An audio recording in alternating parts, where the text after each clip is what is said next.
ओवीस kitchen या recipe चॅनलमध्ये तुमचे स्वागत आहे. तर आज आपण शेवग्यापासून अतिशय भन्नाट अशी रेसिपी पाहणार आहोत. शेवगा हा अतिशय पौष्टिक असतो, त्यामुळे आपण ह्याची कालवण, आमटी किंवा वेगवेगळ्या पद्धतीने भाजी तर नक्कीच बनवत असतो. पण जर या पद्धतीने तुम्ही शेवगा केला तर नक्कीच सगळेच आवडीने खातील आणि खूप जास्त वेगळी पद्धत आहे आणि पौष्टिकसुद्धा आहे. त्यासाठी इथे बघा मी 3 शेंगा घेतलेल्या आहेत. तर शेंगा जर तुमच्याकडे जाड असतील तर नक्कीच तुम्ही ते वापरा आणि जर थोड्याफार पातळ असतील तरीसुद्धा चालणार आहे. तर बघा इथे लहान गॅसवरती इथे मी शेंगा भाजून घेणार आहे. जर तुमच्याकडे भाजण्याची जी जाळी असते ती जर असेल तर त्यावरती तुम्ही ह्या शेंगा भाजून घ्या, किंवा जर चूल वगैरे असेल तर चुलीवरती तर नक्कीच भाजा, त्याच्यामध्ये खूप जास्त छान भाजल्या जातात शेंगा. तर बघा गॅसवरती अशा पद्धतीने फिरून फिरून आपल्याला हे शेंगा भाजून घ्यायचे आहेत. जर जाड शेंगा असतील तर त्यामध्ये गर थोडासा जास्त असतो, त्यामुळे जर जाड शेंगा असतील तर त्या नक्कीच वापरा. अगदी 2 ते 3 मिनटं लागतात हे शेंगा भाजायला, जास्त देखील वेळ लागत नाही. अगदी पटपट हे शेंगा भाजल्या जातात. तर बघा अशा पद्धतीने अगदी फिरून फिरून अशा मी शेंगा ह्या भाजून घेतलेल्या आहे. तोपर्यंत जर तुम्ही चॅनलवरती नवीन असाल तर चॅनलला एक लाईक आणि एक सबस्क्राईब नक्कीच करून घ्या, कारण की नवीन यूट्यूबरसाठी तुमचं एक एक लाईक, एक एक सबस्क्राईब हे खूप जास्त मोलाचं असतं.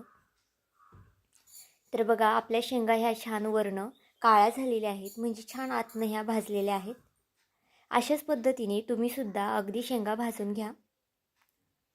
तर बघा आता ह्या शेंगा आपण थंड करायला थोडा वेळ साईडला ठेवूया. तोपर्यंत इथे मी 2 चमचे इथे मुगाची डाळ घेतलेली आहे. मुगाची डाळ आपल्याला स्वच्छ 2 पाण्याने धुवून घ्यायची आहे आणि ही पाण्यामध्ये भिजत ठेवायची आहे. एक 4 ते 5 मिनटंच भिजत ठेवायची आहे, जास्त देखील भिजवायची नाही आहे. अगदी 4-5 मिनटं मुगाची डाळ ही अगदी थोडीफार भिजली जाते.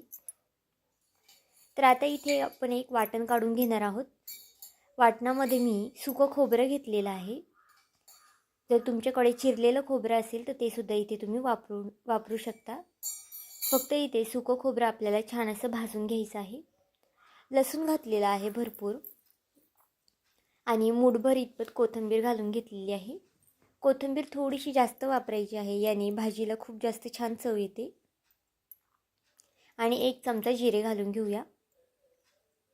आता हे थोडंसं पाणी टाकून आपल्याला ह्याची छान फाईन अशी पेस्ट करून घ्यायची आहे. छान बारीक वाटायचं आहे, जाडसर वगैरे वाटायचं नाही आहे. तर बघा अगदी अशा पद्धतीने हे छान असं बारीक वाटून घेतलेलं आहे. तर बघा इथे शेंगासुद्धा आपल्या छान अशा थंड झालेल्या आहेत.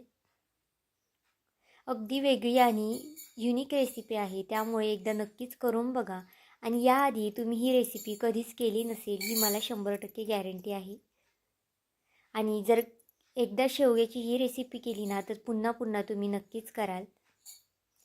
तर बघा शेंगा थंड झाल्यावरती आपल्याला त्या अशा पद्धतीने सोलून घ्यायच्या आहेत आणि त्याचा गर अशा पद्धतीने काढून घ्यायचा आहे.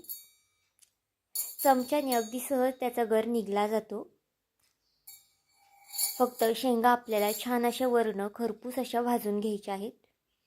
जर शेंगा आतून तुम्ही जर वर्ण कच्च्या ठेवल्या तर शेंगाचा गर अशा पद्धतीने निघणार नाही. त्यामुळे शेंगाचा गर असा आपल्याला छान असा निघला पाहिजे, त्यामुळे छान शेंगा भाजून घ्या. तर इथे पाहू शकता अशा पद्धतीने अगदी सहज गर निघला जातोय. जर तुम्ही अजूनही चॅनलला लाईक केलं नसेल, सबस्क्राईब केलं नसेल तर एक लाईक, एक सबस्क्राईब नक्कीच करून घ्या. आणि माझी व्हिडिओ तुम्ही कुठून पाहत आहात हे सुद्धा मला कमेंट करून सांगायला विसरू नका.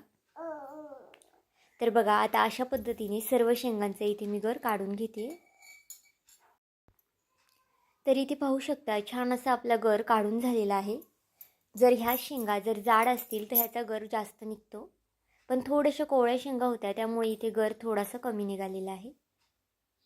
आता हा गर आपण चमच्याने किंवा सुरीने अशा पद्धतीने थोडासा मॅश करून घ्यायचा आहे. तर बघा अगदी अशा पद्धतीने. आणि छान शेंगा शिजल्यामुळे अगदी सहज ह्या मॅश होतात, जास्त वेळ देखील लागत नाही. तर बघा चमचेच्या साहाय्याने छान अशा शेंगा मी मॅश करून घेतलेल्या आहेत. या जास्त बारीक देखील तुकडे केलेले नाहीत, अगदी मोठे मोठे जाडसर असेच तुकडे ठेवलेले आहेत. आता गॅसवरती एक कढई ठेवली आहे. कढईमध्ये मी खोबरं भाजून घेतलेलं होतं, तीच कढई इथे वापरलेली आहे. त्यामध्ये 2 पळ्या इतपत तेल घालून घेतलेलं आहे. तेल तापलं की त्यामध्ये 1 चमचा मोहरी घालून घ्यायची आहे. 1 चमचा जिरे घालून घ्यायचं आहे. जिरे मोहरी तडतडून द्यायची आहे आणि थोडंसं हिंग घालायचं आहे. एक मीडियम आकाराचा टोमॅटो इथे मी थोड्या मोठ्या फोडीमध्ये कट करून घेतलेला आहे. तो सुद्धा यामध्ये आपल्याला घालून घ्यायचा आहे आणि टोमॅटो छान तेलावरती परतून घ्यायचा आहे. तर इथे पाहू शकता टोमॅटो छान आपला परतला गेलेला आहे. तर बघा टोमॅटो परतला की यामध्ये आपण काही सुके मसाले घालून घेऊया. अर्धा चमचा हळद, 1 मोठा चमचा धना पावडर, 1 चमचा इथे मी लाल तिखट घातलेला आहे. तिखट तुम्ही तुमच्या आवडीनुसार कमी किंवा जास्त करू शकता. 1 चमचा बेडगी मिरची घातलेली आहे. बेडगी मिरचीने भाजीला खूप जास्त छान रंग येतो. 1 चमचा किचन किंग मसाला आणि थोडासा गरम मसाला घातलेला आहे. मसाले इथे तुमच्या आवडीनुसार तुम्ही यामध्ये घालू शकता. जर तुमच्याकडे गरम मसाला वगैरे नसेल तर तुम्ही याऐवजी चिकन मसाला वगैरे घातला तरीसुद्धा चालेल. आता हे मसाले तेलावरती छान परतले की यामध्ये आपण जी कोथिंबीर खोबऱ्याची पेस्ट करून घेतली होती ती घालून घेऊया. तर बघा छान आता यामध्ये आपण हे मिक्स करून घ्यायचं आहे आणि फास्ट गॅसवरती तेल सुटेपर्यंत ही ग्रेव्ही आपण छान मिक्स करून घेणार आहोत. आता यामध्ये जी भिजवलेली डाळ होती ती यामध्ये घालून घेऊया. डाळ 4 ते 5 मिनटं भिजवल्यामुळे ह्या कालवणामध्ये लवकर शिजली जाते. त्यामुळे निदान 4 ते 5 मिनटं तरी डाळ भिजत घाला. पुन्हा आता आपण हे 1 ते 2 मिनटं हा मसाला छान तेलावरतीच हा फ्राय करून घेणार आहोत. तर बघा मसाल्याला तेलसुद्धा छान असं सुटलेलं आहे. यामुळे भाजीला रंग खूप छान येतो आणि भाजी दिसतेसुद्धा छान. आता मसाला परतून झाला की यामध्ये ज्या शेंगा आपण जो गर शेंगांचा काढलेला होता तो मॅश करून घेतलेला तो यामध्ये घालून घेऊया.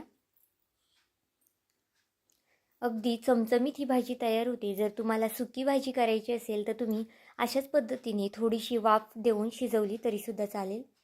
पण इथे मी थोडीशी पातळ भाजी ही करणार आहे त्यामुळे यामध्ये पाणी घालून घेणार आहे. तर बघा मिक्सरच्याच भांड्यामध्ये इथे मी थोडंसं पाणी घालून घेतलेलं आहे. कमीत कमी 1 ग्लास इतपत मी यामध्ये पाणी घातलेलं आहे. कारण की शेवग्याच्या शेंगा आपल्या ह्या 70% तरी शिजलेल्या आहेत आणि डाळ शिजायला थोडाफार वेळ लागेल. आता हे मिक्स करून यामध्ये चवीनुसार मीठ घालून घेऊया आणि भाजी छान अशी पुन्हा मिक्स करून घ्यायची आहे. आता झाकण ठेवून आपल्याला एक 4 ते 5 मिनटासाठी भाजी छान आपली शिजून घ्यायची आहे. तर इथे पाहू शकता 4 ते 5 मिनटं झालेली आहे आणि भाजी छान शिजलेली देखील आहे.